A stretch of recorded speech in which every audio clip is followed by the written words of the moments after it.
You know, sometimes the most amazing rabbit holes you fall down online start with just a single weird piece of text. Today, we're diving into one of the most wonderfully, ridiculously complex sentences I have ever seen. Our mission?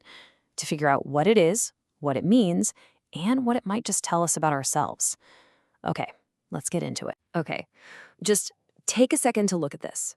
It's one sentence, a single, unbroken wall of Japanese text. It's a lot. It's dense, it's intimidating, and honestly, it looks totally incomprehensible, right? It feels like the technical specs for some kind of sci-fi superweapon, or maybe a physics paper from the year 3000. So, what on earth is this thing? That is the mystery we are going to solve together in this explainer. Now, when you're faced with something this huge, the only way to tackle it is piece by piece. And we're going to do it in a kind of weird way. We're going to start from the very end of the sentence and work our way backwards. It's a puzzle. Right, so our first clue is hiding at the very end of the text. This is where it actually defines its most basic function. It tells us what it is long before it explains who it's for or why it exists. So, believe it or not, after all that complexity, the last few phrases boil down to this: an information access platform and a database system. So at its very core, this entire thing, it's a tool. It's a system for handling information. You know, think of a personal database, a digital notebook, a project management app, something we all use to get our data organized. And what exactly does this platform do? Well, pretty much everything you could possibly imagine doing with information. It's for exploring, collecting, organizing, analyzing, structuring, managing, integrating.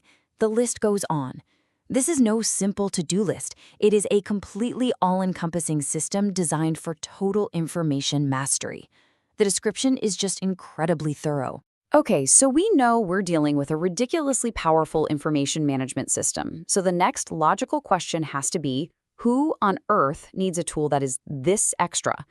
Let's move backward up the sentence and find out. And here is where things start to get really interesting. The text doesn't call the user an employee or a student or a researcher. It calls them a player. Right away, that completely changes the context. We're not talking about work anymore. We're talking about a game. A game of what, you ask? A self-reality life simulation game. So we're not talking about winning points in some fantasy world here. The game being described is life, your life. The user is a player who is navigating their own reality. And they're using this system to manage their human life experiences, activities, tasks, and projects. But it gets even deeper. This player isn't just a person. No, they're described as a self-spirit-body integrated system. I mean, that's a seriously philosophical, almost spiritual way to define a person. Not just a body, but this integrated being of mind, spirit, and flesh, all working as one. And just when you thought it couldn't possibly get more epic, we hit this. This integrated player is connected to a light quantum brain computer. Okay, we have officially left the building. We are now in the realm of high-concept science fiction. A quantum computer hooked up directly to the user's mind and body.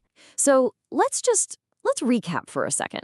We have a spirit-body integrated player who is jacked into a quantum brain computer playing the game of life. So now we have to understand the game board itself. What kind of world is this player operating in? The text calls it the world system, and it gives us this absolutely magnificent string of characters to describe it. This is actually the very beginning of that original sentence. So let's break down what it means. So this world is described as fully automatic and autonomous. It basically runs itself. It's state transforming, meaning it's always changing, always evolving. And it's a complex, emergent system, you know, where simple rules create these huge, unpredictable, intricate patterns, which, let's be honest, is a brilliant description of, well, reality. It's kind of a perfect way to describe the chaotic, incredible, ever-shifting world we all actually live in. All right, let's put it all together now. We have a quantum computer-connected, spirit-body integrated player. They are navigating their own personal life simulation game inside a complex, emergent, autonomous world system. And to do all of this, they're using a hyper-comprehensive information management platform. This thing sounds like the operating manual for a god, or maybe the central plot of a galaxy-spanning sci-fi epic. What could possibly live up to a description this grand, this all-encompassing, this mind-bending? It's a Notion page, yep, that's it. The entire epic, cosmic description is for a personal workspace in the productivity app Notion. And we're not just guessing here. We know this because the source of this incredible text is a document titled, very simply, Overview of Basic Information in Notion. This was never a sci-fi manuscript. It was just someone's extremely grand title for their own digital to-do list. Now, it's really easy to laugh at this. I mean, let's be honest, it's genuinely funny. But I think there's something a little more profound going on here. This isn't just a great joke. It's a perfect example of how we frame our own lives and the tools we use to try and manage them. And it's when you put the descriptions side by side with the reality that it all clicks. The self-reality life simulation game, that's just my life's projects and my to-do lists. The light quantum brain computer, that's my laptop or my phone. And that complex emergent world system, that's the beautiful, overwhelming chaos of just getting through the day. The author wasn't wrong. They were just using the most epic language imaginable to describe their own reality. And this is really the heart of it, I think. This person took a simple tool, a Notion page, and they turned it into the central dashboard for their entire existence. They built a powerful story around it.